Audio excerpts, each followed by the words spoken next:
રાજકોટ જિલ્લાના ધોરાજીમાં સરદાર પટેલ માર્કેટિંગ યાર્ડમાં ડુંગળીની દૈનિક આવક હાલ 1200 કટ્ટા જેટલી નોંધાઈ રહી છે।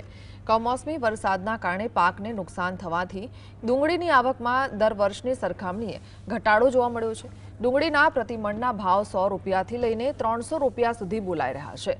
સારી ગુણવત્તાવાળી ડુંગળી આવતા ભાવમાં પ્રતિમણે 20 થી 30 રૂપિયાનો નજીવો વધારો નોંધાયો છે। જો કે આ ભાવ વધારાથી પણ ખેડૂતો સંતુષ્ટ છે। ખેડૂતોની માંગ છે કે તેમને ડુંગળીના પ્રતિમણના 500 રૂપિયા જેટલા પોષણક્ષમ ભાવ મળવા જોઈએ।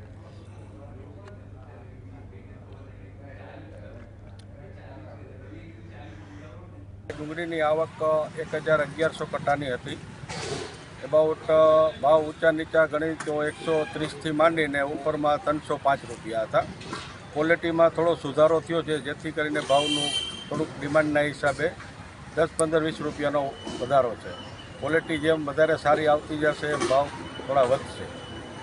આગળ ગવર્મેન્ટે થોડું બાંગ્લાદેશ એક્સપોર્ટ આપ્યું છે, એના હિસાબે પણ ભાવનો થોડો વધારો છે।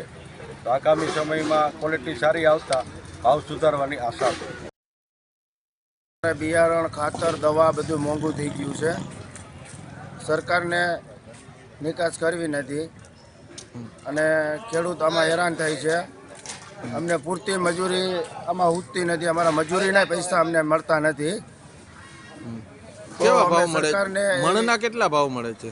મણના 200 થી 250 રૂપિયા અમને ભાવ મળે છે અને સરકાર આમાં થોડુંક ધ્યાન દે અને આની બહાર નિકાસ ચાલુ કરે તો અમને પૂરતા ભાવ મળે। કેટલા ભાવ મળવા જોઈએ ખરેખર? ખરેખર અમને 500 રૂપિયા તો મળવા જ જોઈએ મંડી ડુંગળીના, અને આમાં અમે ખોટા હેરાન થાય, અમારી ખોટી મજૂરી ચડી જાય છે।